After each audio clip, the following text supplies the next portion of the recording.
Friends, welcome to the channel Digital Taldar. And friends, this time I am back with the another banner for you. And इस डिज़ाइन को हमने समर को ध्यान में रखते हुए बनाया है। मुझे उम्मीद है कि आप सबके पास ऐसे क्लाइंट्स आ रहे होंगे जो अपने समर डिज़ाइंस आपके साथ क्रिएट करना चाहते होंगे। तो इस डिज़ाइन को आप एंजॉय कीजिए और देखिए कि अगर हमारा कोई क्लाइंट हमसे समर के लिए कोई बैनर बनाने के लिए डिमांड करता है तो हम उसको किस तरह से बनाएंगे, और ऐसे ही और भी वीडियोस हम आपके लिए लेके आएंगे। तो सबसे पहले इसको एंजॉय कीजिए और देखिए कि कैसे हमको इसको बनाना है।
सो फ्रेंड्स, उम्मीद करता हूँ कि आपको ये वीडियो अच्छा लगा होगा।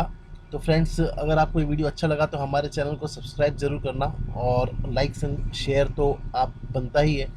तो फ्रेंड्स, इसी तरह के और भी वीडियोस हम आपके लिए लेके आएंगे, और भी मैं आपको बताऊंगा किस तरह से आपको और दूसरी डिज़ाइंस क्रिएट करनी है समर से रिलेटेड। तो फ्रेंड्स, उम्मीद करता हूँ कि आपका सपोर्ट हमको मिलता रहेगा। Thank you for watching the channel.